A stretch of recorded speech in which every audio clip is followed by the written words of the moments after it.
Dear students, in this video, we are going to learn about the one-step growth experiment in the field of virology. So what is one-step growth experiment? It is an experiment by which the molecular events that are occurring during the reproduction of viruses can be observed. So it reveals the fundamental nature of the virus replication process. This experiment was first performed by the scientists Ellis and Delbruck in 1939 by using T2 bacteriophages. And you know that T2 bacteriophages are a type of coliphages. These two scientists, they also determined plaque counting method for the enumeration of the bacteriophages. So the plaque counting method is the method that is used for the enumeration of the bacteriophages, and that is developed or determined by these two scientists. In the one-step growth experiment, only a single or one cycle of virus growth is studied or observed, and therefore it is called as one-step growth experiment. In this, the excess number of host cells are allowed to infect with the phage particles. That means the host cells are taken in an excess amount and they are allowed to infect with the phage particles. And this makes the infection synchronous. That means the simultaneous infection of large number of phage particles to the host cell is taking place. The observation made on such host cell culture is similar to the observation that is made on the single host cell infected by a bacteriophage. In the actual experiment, the excess host cells are infected with the phage particles at a ratio of 1:10. That means the proportion is 1:10. That means behind each phage particle, the number of host cells is 10. And this is done to prevent the adsorption of more than one virus per host cell.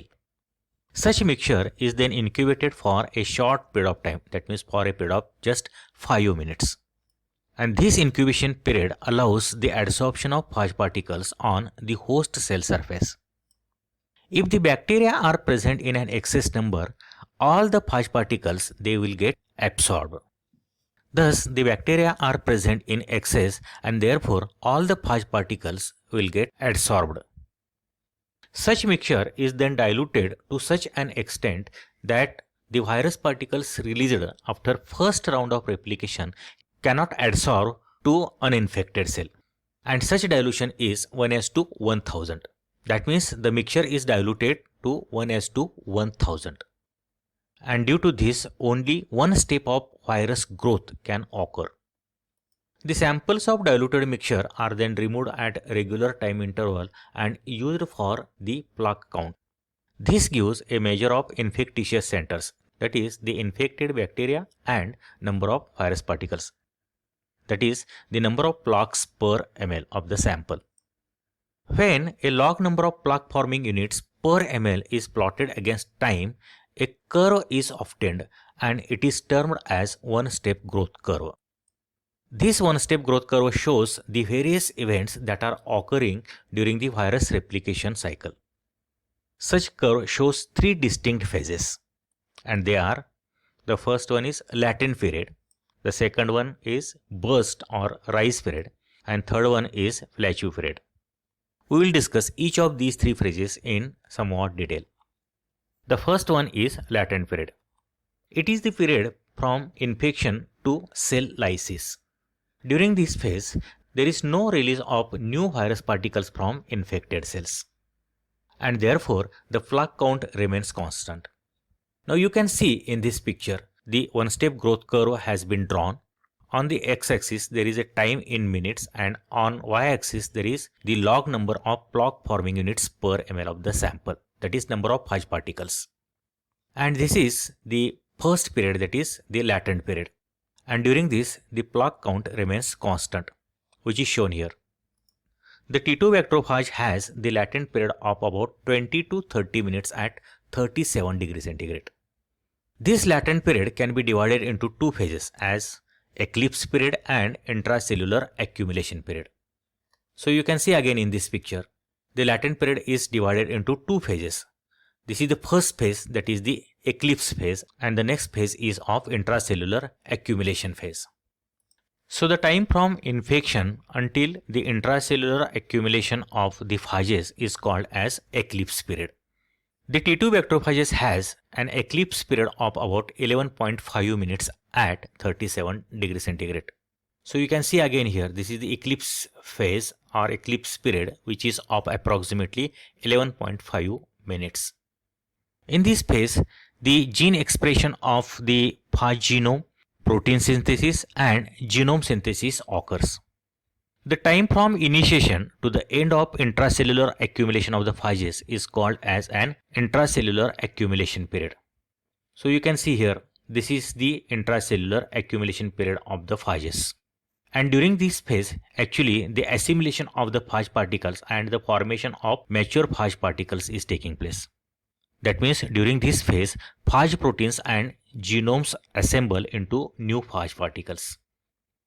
The T2 bacteriophages require the period of about 11 to 12 minutes at 37 degrees centigrade for this period. That means this is the period of about 11 to 12 minutes in case of T2 bacteriophages at 37 degrees centigrade.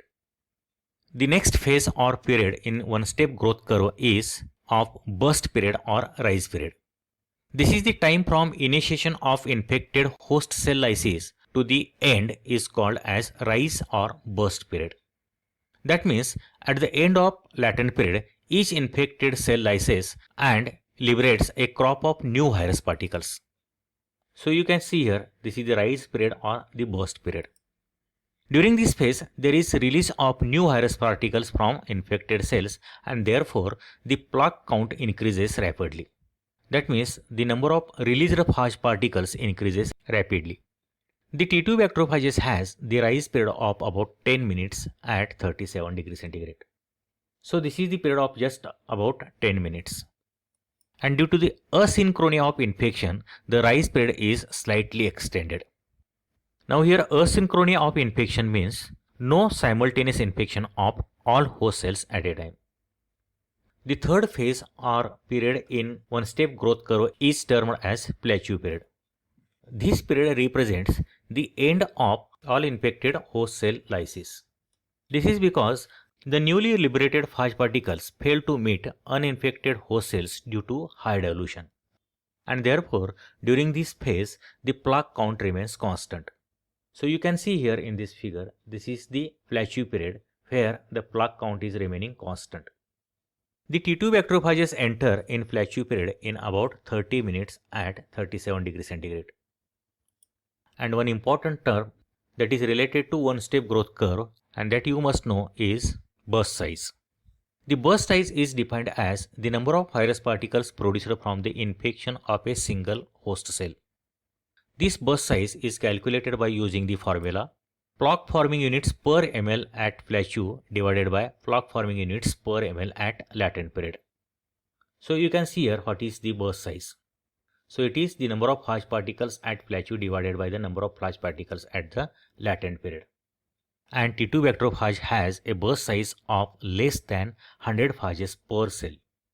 That means the number of phage particles that get released from the host cell is 100 phages. And this burst size varies from 20 to 3000 virions per cell for different viruses. So this is about the one-step growth experiment. And this experiment gives idea about the molecular events that are occurring during the multiplication of viruses in the host cell. Thank you for your kind listening. Thank you.